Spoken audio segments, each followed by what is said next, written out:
Arrivé en début d'après-midi à Kinshasa, capitale de la République démocratique du Congo, le 24 octobre 2009, le secrétaire d'État au sport de la Guinée équatoriale, Ruslan Obiang-Soué, a été accueilli à l'aéroport international de Djili par le ministre congolais des Sports, Patrick Souloubika, qu'accompagnait l'ambassadeur Kielo, diplomate de carrière.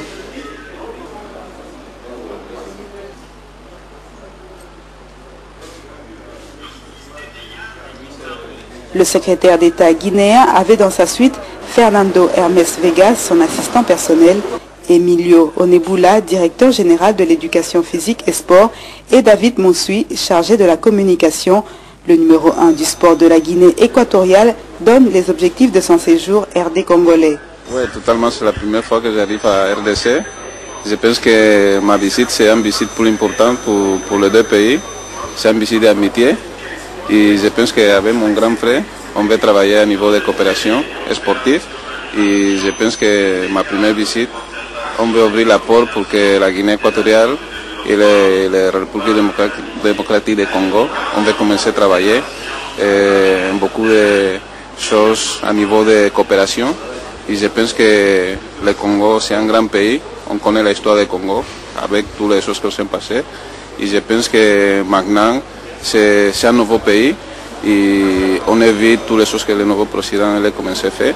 Et nous, on est là pour appuyer la politique du nouveau président et pour travailler avec les grands frères. Je pense que le Congo, à niveau sportif, il y a beaucoup d'expérience. Nous, on veut prendre beaucoup de choses ici du Congo.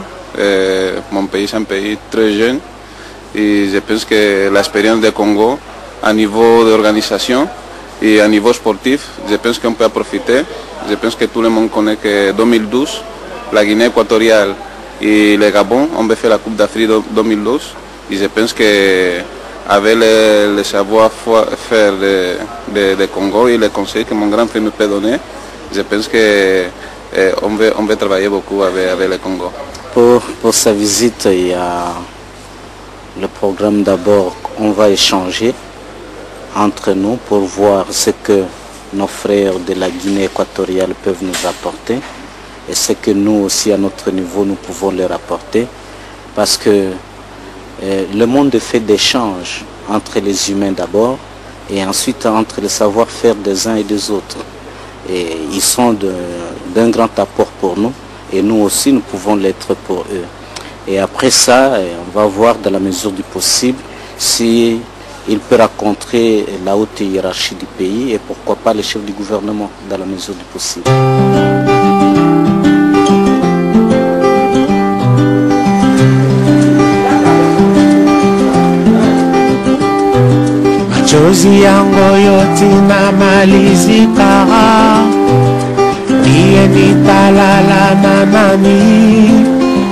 De l'aéroport international de Djili, la délégation a palpé du doigt la matérialisation des 5 chantiers à Kinshasa, principalement dans son volet infrastructure. D'abord, le boulevard Lumumba Limete, en plein processus de réhabilitation, et ensuite le boulevard du 30 juin à Gombe, qui a subi déjà plusieurs transformations. Mardi 27 octobre, séance de travail à la primature. De la rencontre avec le chef du gouvernement congolais, Adolphe Muzito, il ressort l'appui de la République démocratique du Congo à la volonté de la Guinée équatoriale de recevoir les 7e Jeux de la francophonie en 2013. Car en effet, la Guinée équatoriale, qui a adhéré depuis 19 ans à la francophonie, voudrait faire de cette rencontre du sport francophone une opportunité de s'ouvrir aux autres. L'audience que le Premier ministre il a concédé à notre délégation, c'est très bon pour nous. Et on est parlé pour demander à RDC l'appui de la RDC pour notre candidature pour les Jeux de la francophonie 2013.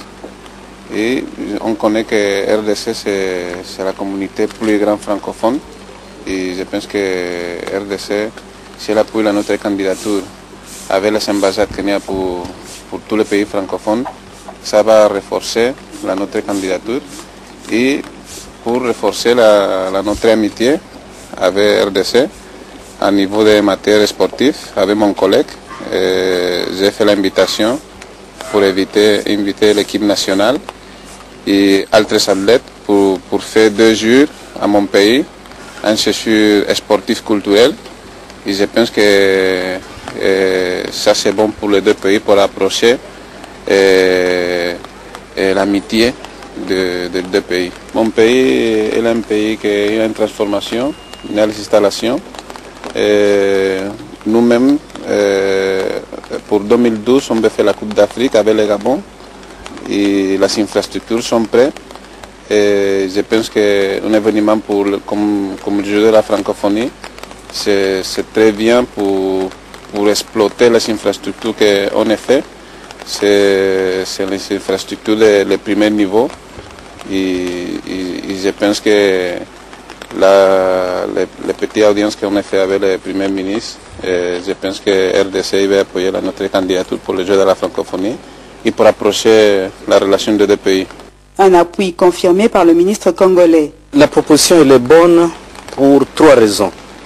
La première raison c'est laquelle la Guinée équatoriale est membre de la CAC.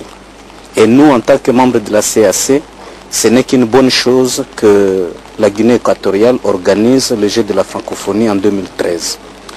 Deuxième raison est que vous connaissez que historiquement, la Guinée équatoriale était colonisée par les Espagnols. Donc au départ, ils n'avaient pas la langue française comme langue officielle.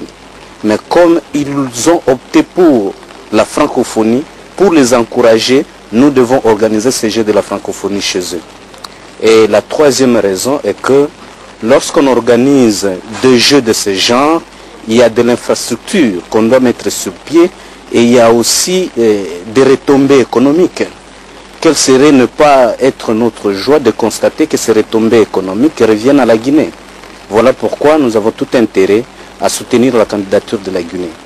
Le stade des Martyrs était l'étape suivante du séjour de la délégation guinéenne.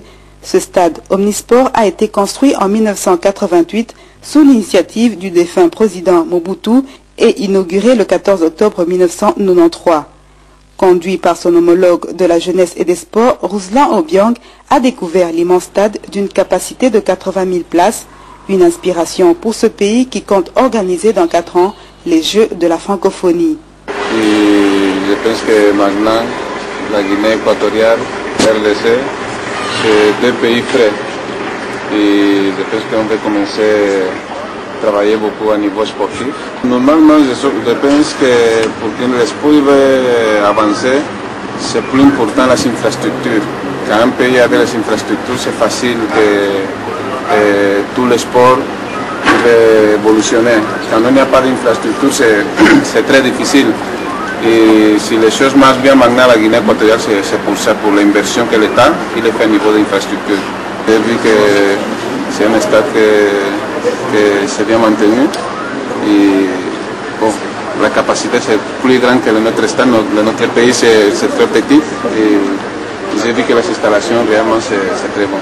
Il faut noter que la Guinée équatoriale, qui est également organisatrice de la Coupe d'Afrique des Nations en 2012, entend s'engager à travers les multiples contacts entrepris dans une politique de développement structurel de ces complexes sportifs, ce dans l'objectif principal de permettre à la jeunesse de l'espace francophone de faire siennes les règles d'ouverture et de partage.